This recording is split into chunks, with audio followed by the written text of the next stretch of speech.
EVM घेऊन जाणाऱ्या वाहनावर हल्ला झालेला आहे। नागपुरात या वाहनाची तोडफोड करण्यात आली आहे।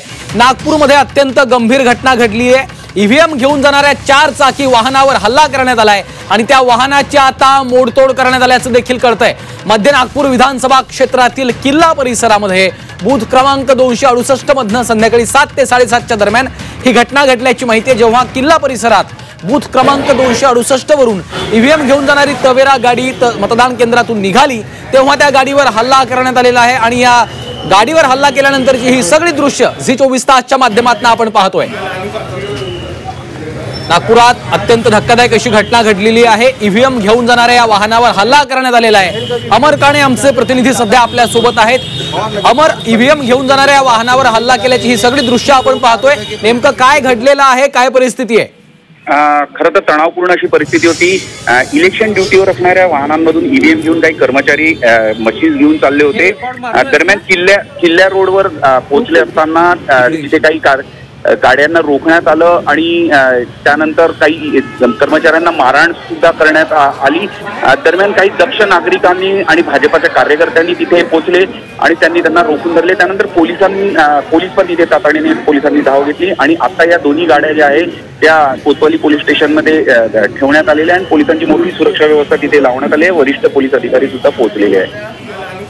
अमर, हा सगळा प्रकार घडल्यानंतर निवडणूक आयोगाकडनं या संदर्भात काही माहिती आली आहे का? निवडणूक आयोगाचे अधिकारी पदाधिकारी त्या ठिकाणी पोहोचले होते का? वरिष्ठ पोलीस अधिकारी पोहोचलेले आहे। काही ते गाडी जी फोडलेली आहे त्याच्यात काही दगड पण दिसत आहे। भाजपाच्या कार्यकर्त्यांनी असा आरोप लावलाय की काँग्रेस कार्यकर्त्यांनी ही गाडी फोडलेली आहे। त्या दृष्टीने पोलीस तपास सुरू आहे। कदाचित या प्रकरणी गुन्हा दाखल करण्याची प्रक्रिया सुद्धा सुरू झाली आणि थोड्याच वेळात याबाबतचं पूर्ण चित्र स्पष्ट होईल। पण भाजपाकडून स्पष्ट आरोप करण्यात आला आहे की काँग्रेसच्या कार्यकर्त्यांनी हे केलेलं आहे आणि त्यांनी ती गाडी फोडलेली आहे।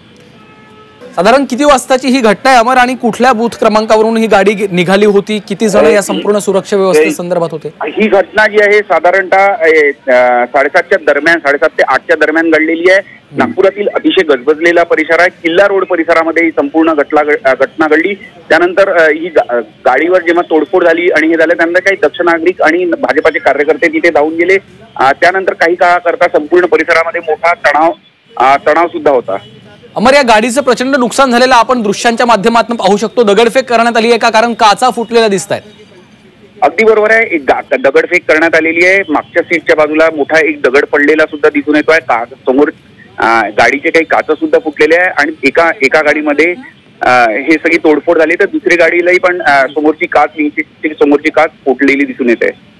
अमर, हल्ला केल्यानंतर या गाडीमध्ये ज्या ईव्हीएम मशीन्स ठेवलेल्या होत्या त्या कुठेतरी पळवण्याचा हेतू होता का? तसा काही प्रकार घडलाय? आता या ईव्हीएम मशीन बाबत ईव्हीएम मशीन सुरक्षित असल्याचं पोलिसांकडून सांगण्यात आलेलं आहे। मुळात ही घटना कशामुळे घडली याबाबत पोलीस आता संपूर्ण तपास करत आहे। पण ही गाडीतील जे कर्मचारी होती त्यांना नक्कीच मारहाण झाल्याची माहिती पुढे येत आहे आणि याबाबत पोलीस तक्रार सुद्धा करण्यात येत आहे। पोलीस तक्रार झाली आहे, मात्र काँग्रेसवर आरोप केला जातोय। स्थानिक जे पक्ष आहेत भाजपकडनं स्थानिक नेत्यांकडनं काँग्रेसवर आरोप केला गेलाय। काँग्रेसच्या वतीने या संदर्भात काही प्रतिक्रिया?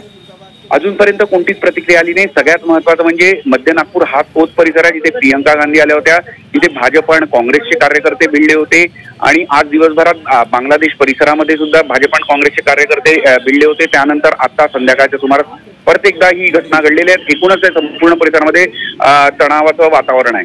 निश्चितच अशा घटना वारंवार घडतात, त्यामुळे तणावाचं वातावरण आपल्याला पाहायला मिळतं। या सगळ्याचं अपडेट्स तुमच्याकडनं घेणार आहोत तुर्तास। धन्यवाद अमर या सविस्तर माहितीसाठी।